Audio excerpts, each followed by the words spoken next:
तर मुंबईमध्ये बिर्याणीनंतर कलिंगड खाल्ल्यामुळे मृत्यू प्रकरणामध्ये आता ट्विस्ट आलाय। पोलिसांना अजून तरी संशयित काही आढळलं नाही। अहवाल आल्यानंतरच मृत्यूमागचं खरं कारण स्पष्ट होणार आहे। आधी बिर्याणी आणि नंतर कलिंगड खाल्ल्यानंतर झालेल्या मृत्यू प्रकरणात एक मोठा ट्विस्ट आलाय। डोकाडिया कुटुंबाचा मृत्यू नेमका कशामुळे झाला याचं उत्तर मृत्यूच्या 2 दिवसानंतर सुद्धा मिळालेलं नाही। पोलिसांना या प्रकरणात अद्याप तरी काही संशयास्पद आढळून आलं नाही। मुंबईतल्या पायधुनी परिसरात डोकाडिया कुटुंब राहत होतं। 25 एप्रिलला अन्य काही नातेवाईकांना त्यांनी घरी बोलावलं होतं। रात्री 10 ते 10:30च्या सुमारास डोकाडिया कुटुंबातल्या सर्वांनी आपल्या नातेवाईकांसह जेवण केलं। जेवणानंतर 5 नातेवाईक निघून गेले। रात्री 1 ते 1:30च्या सुमारास फ्रीजमध्ये ठेवलेलं कलिंगड खाऊन डोकाडिया कुटुंब झोपी गेलं। पहाटे 5 नंतर कुटुंबातल्या चौघांनाही उलटी आणि जुलाब सुरू झाली। चौघांनाही दवाखान्यामध्ये नेण्यात आलं, पण तिथेच त्यांचा मृत्यू झाला। कालपासून जे व्हॉट्सअपवर व्हायरल होतंय की बिर्याणीनंतर कलिंगड खाल्यामुळे झालंय ते तर वाटत नाही मला।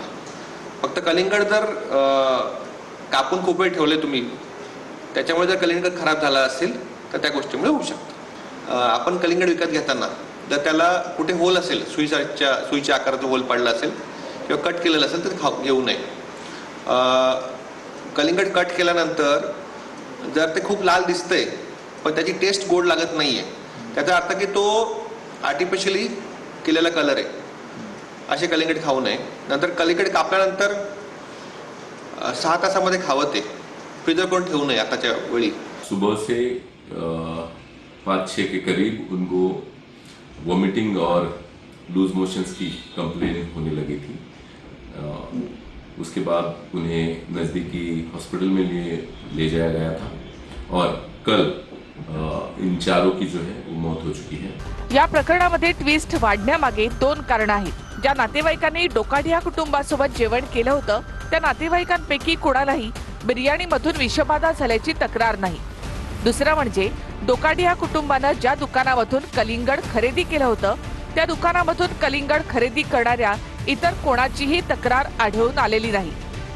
कालपासून जे व्हॉट्सअपवर व्हायरल होतंय की बिर्याणीनंतर कलिंगड खाल्यामुळे झालंय ते तर वाटत नाही मला।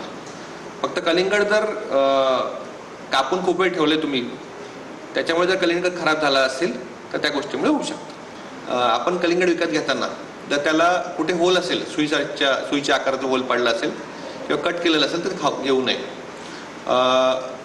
कलिंगड कट केल्यानंतर जर ते खूप लाल दिसतंय पण त्याची टेस्ट गोड लागत नाहीये, त्याचा अर्थ की तो आर्टिफिशियली केलेला कलर आहे। असे कलिंगड खाऊ नये। नंतर कलिंगड कापल्यानंतर 6 तासामध्ये खावं ते, फ्रीजर करून ठेवू नये आताच्या वेळी। त्यामुळे डोकाडिया कुटुंबाचा मृत्यू फ्रीजमध्ये ठेवलेलं कलिंगड खाल्यामुळे झाला की त्यामागे दुसरंच काहीतरी कारण आहे असा संशय देखील निर्माण झालाय। पोलिसांनी डोकाडिया कुटुंबाचा विसेरा तपासणीसाठी पाठवला आहे। उरलेली बिर्याणी आणि कलिंगड सुद्धा फॉरेन्सिक तपासणी आणि FDA कडे पाठवण्यात आले। एलाही पाठवण्यात आला असून त्याची चाचणी केली जाणार आहे।